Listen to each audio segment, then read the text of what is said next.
हो चुके थे। अंत में राजेश के पास बचा था तो बस दादाजी की जंग लगी पुरानी विंटेज स्पोर्ट्स कार और वो जमींदार का पैलेस। इसके अलावा और कुछ भी नहीं बचा। एक दिन राजेश अपने पैलेस के बाहर खड़ा होकर कुछ सोच रहा था। तभी एक गांव वाला रुका और बोला, छोटे मालिक जमींदार जी, हमारे किले के रंग तो बहुत फीके पड़ गए हैं। आपके दादाजी के समय में इस पैलेस का रंग मैं ही करता था। क्या कल से काम शुरू करो? राजेश, अभी किले को रंग के लिए मेरे पास इतने पैसे नहीं है। ये देखो, बची है तो यह पुरानी खटारी कार और यह सिलन भरी पुरानी कोठी। रंगों की बात बाद में देखेंगे। तुम अपने काम पर कहीं जा रहे थे ना, तुम जाओ। इतना कहकर जमींदार आगे निकल पड़ा। इतने में दो और गांव वाले वहां पर आए। पहला व्यक्ति, छोटे जमींदार जी, आपको काफी समय से जानता हूँ। मुझे कहीं नौकरी नहीं मिल रही है। आप अपनी कार के लिए मुझे ड्राइवर रख लीजिए, आपको बहुत पुण्य मिलेगा। दूसरा व्यक्ति, जमींदार जी, भोजन का बहुत कष्ट है। आपके कोठी की देखरेख के लिए मुझे काम पर रख लीजिए, मैं बहुत वफादारी से काम करूंगा।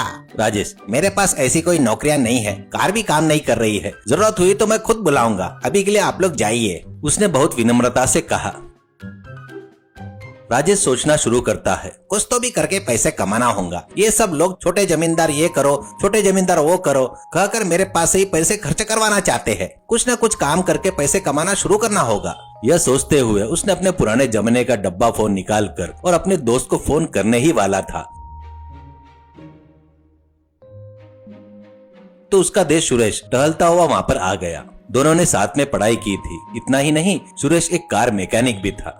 सुरेश राजेश के साथ खड़ा हो गया। फिर सुरेश ने कहा, अरे छोटे जमींदार जी, सड़क पर आ गए क्या आप? राजेश, अरे यार, मेरे दादाजी के दादाजी ने ये सोचे बिना कौन अपना है कौन पराया है, दान धर्म किए, और अब मेरे पास एक पैसा न सोना। जो भी मुझे मिलता है ना, कहता है हमारे पुराने किले को रंग करवा दो, कार ठीक करवा लो, यह खर्च करो, वो खर्च करो। और पैसा खर्च करने के लिए होने भी चाहिए ना। ऊपर से कुछ लोग काम मांग रहे हैं, कुछ लोग कहते हैं ड्राइवर की नौकरी चाहिए। मैं क्या करूं, मुझे तो कुछ समझ में नहीं आ रहा है। अब तो मैं जमींदार भी नहीं रहा, एक आम आदमी हूँ। सूरज, अरे तुझे तरह तरह का खाना बनाना आता है ना, एक अच्छा रेस्टोरेंट शुरू करते हैं। राजेश, अब रेस्टोरेंट खोलने के लिए भी पैसा चाहिए ना यार। सुरेश, एक काम करते हैं, तुम्हारे पास तुम्हारी पुरानी विंटेज कार है ना, उस कार को ठीक करके उसे किचन में बदल देंगे। राजेश, अरे वाह, बहुत अच्छा विचार है, और वो भी तुम्हारे हाथ का ही काम है ना, जल्दी काम शुरू करो।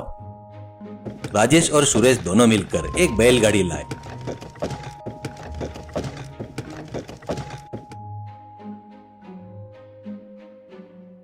कार को उसे बांध दिया और सुरेश के गैराज में लेकर गए।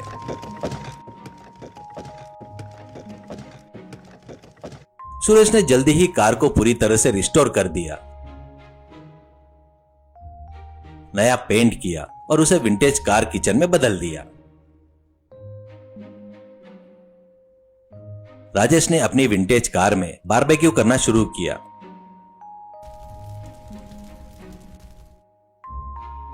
उसी गांव में दो दोस्त उनके घर के सामने खड़े होकर बात कर रहे थे। एक दोस्त, चिकन कबाब की महक कितनी अच्छी है, हमारे गांव में किसी ने 5 स्टार होटल खोला है क्या? दूसरा दोस्त, अरे तुझे पता है क्या, कल छोटे जमींदार ने अपनी पुरानी विंटेज स्पोर्ट्स कार को किचन में बदल दिया है, शायद उसी में चिकन कबाब बन रहा है, आज ही शुरू हुआ है। पहला दोस्त, तो तुरंत कबाब खाना ही पड़ेगा, चल जल्दी चलते हैं। दोनों जल्दी जल्दी चलते हुए राजेश की विंटेज कार जीटीए चिकन कबाब बारबेक्यू सेंटर के पास पहुंचे।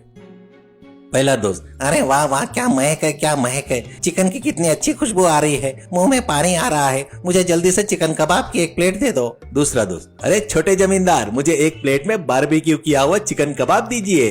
सूरज, हमें भी छोटे जमींदार क्या, vintage car GTA barbecue chicken वाला कहकर बुलाओ। पहला दोस्त, तुम कुछ भी बुलाओ यार, पहले मुझे मेरी प्लेट में कबाब दे दो, मुझसे रहा नहीं जा रहा है। राजेश ने दोनों को चिकन कबाब दिया।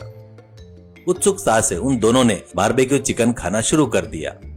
पहला दोस्त, अरे ये चिकन कितने टेस्टी है, 5 स्टार होटल जाने पर भी ऐसा स्वाद नहीं मिलेगा। सूरज, और क्या सोच रहा है, हमारे छोटे जमींदार के हाथ से बने चिकन कबाब का मतलब? हाँ भाई, जिंदगी में हर किसी को एक बार तो ये चिकन खाना ही चाहिए, स्वर्ग दिख रहा है भाई। उस दिन धंधा काफी अच्छा हुआ, राजेश को काफी पैसा आया। सूरज, पैसे कमाने की तुम्हारी इच्छा पूरी हुई ना, अब तुम्हें कोई चिंता नहीं है। दूसरे दिन शाम को विंटेज कार चिकन कबाब बारबेक्यू बनना शुरू हुआ। बहुत से लोग आकर चिकन कबाब खा रहे थे।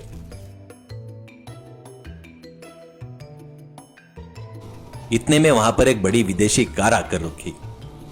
उसमें से अच्छे कपड़े पहने एक आदमी उतरा। वो राजेश के पास आया। महेश, इस रास्ते से जा रहा था, आपके चिकन कबाब की महक बहुत अच्छी लगी तो यहाँ पर रुक गया। मेरा नाम महेश है। राजेश, अरे लीजिए चिकन कबाब खाने के लिए, और आपको पानी चाहिए क्या? महेश, अरे नहीं नहीं, मैं काम से निकला था और जल्दबाजी में घर पर पर्स भूल आया हूँ। राजेश, पहले आप चिकन कबाब टेस्ट कीजिए, पैसे की बात बाद में करेंगे। सूरज, पहले आप खाइए सर, हमारे बंदे के हाथ के चिकन कबाब खाने के लिए किस्मत चाहिए। महेश ने चिकन खाना शुरू किया।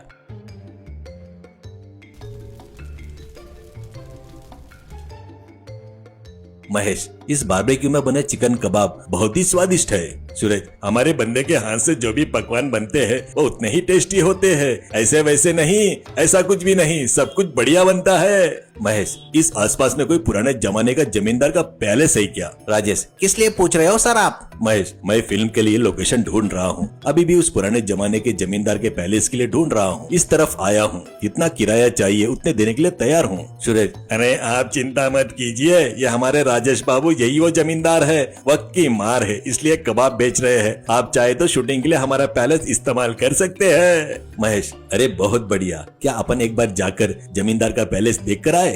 राजेश, ये व्यापार खत्म करके हम पैलेस ही जाएंगे। आज आप हमारे अतिथि हैं, हमारे साथ ही रहिए। उस दिन व्यापार खत्म होने के बाद राजेश, महेश और सुरेश मिलकर जमींदार के पैलेस गए।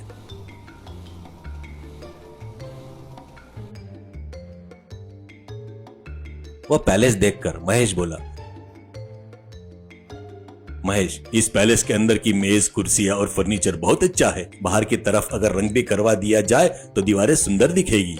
राजेश, इतने बड़े पैलेस को रंग करवाना मतलब बहुत खर्चा होगा, वो अभी मेरे बस की बात नहीं है। महेश, आप हमें एक अच्छा पैलेस दिखा रहे हैं, यही काफी है। मुझे इसके लिए जो पेंटिंग चाहिए वो सब हम शूटिंग के समय पर खुद करवा लेंगे। ये लीजिए एडवांस। महेश ने कुछ पैसे एडवांस की तौर पर राजेश को दे दिए। महेश, शूटिंग के समय में कम से कम 100 लोग के लिए सुबह का नाश्ता, दोपहर का खाना और रात का डिनर सब आप ही को तैयार करके देना होगा। बीच बीच में स्नैक्स, चाय, कॉफी, कोल्ड ड्रिंक्स और फलों का जूस आपको ही सप्लाई करना होगा। इसके लिए जिस दिन के पैसे उसी दिन दे देंगे। उसके बाद महेश अपनी कार से वहां से चला गया।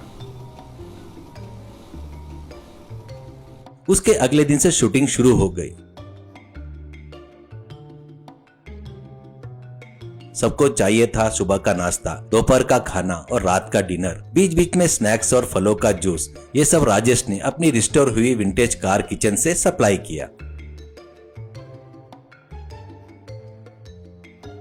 वह खाना खाकर फिल्म शूटिंग के लिए आए लोगों को राजेश ने बनाए से चिकन कबाब और तरह तरह के खाद्य पदार्थों का स्वाद चखा और उन्हें बहुत पसंद आया। उसकी वजह से उन्होंने अपने एप्पल फोन, सैमसंग फोन से और मोबाइल फोनों से खाने के वीडियो बनाकर सोशल मीडिया पर डाल दिए। वह सभी वीडियो वायरल हो गए। खासकर शूटिंग के लिए आई फिल्म की हीरोइन चमकी चमेली राजेश के पास आई। चमकी चमेली, आपने बनाए खाने की चीजें बहुत टेस्टी है, मुझे खाने में बहुत मजा आया। क्या आपने इससे पहले किसी 5 स्टार होटल में काम किया है क्या, भारत में या अमेरिका में काम किया है? सुरेश, हमारे राजेश को उतना सीन नहीं है, किसी 5 स्टार या विदेशी होटल में काम नहीं किया है, वो सब खुद प्रैक्टिस करके सीखा है। दूसरे भाषा की हीरोइन होने की वजह से चमक चमकीली को सुरेश ने क्या कहा समझ में नहीं आया, क्योंकि वह हीरोइन अमेरिका में पैदा हुई और पली बड़ी थी। उसे हमारी भाषा उतने अच्छे से नहीं आती थी। तब राजेश ने अपने बारे में उस फिल्म हीरोइन चमकी चमेली को विस्तार से बताया। यह सुनकर हीरोइन राजेश से प्यार में पड़ गई। उस दिन उसने राजेश को शादी के लिए प्रपोज भी कर दिया। सुरेश, राजेश, तुम्हारे विंटेज कार ने तुम्हारी किस्मत बदल दी। अब तुमसे ज्यादा किस्मत वाला इस दुनिया में कोई नहीं है। बेचारा राजेश बहुत शर्मा रहा था। राजेश ने उस हीरोइन से शादी कर ली।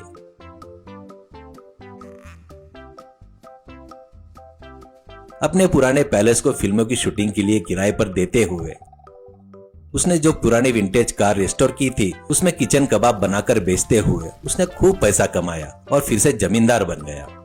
उसने कई लोगों को काम भी दिया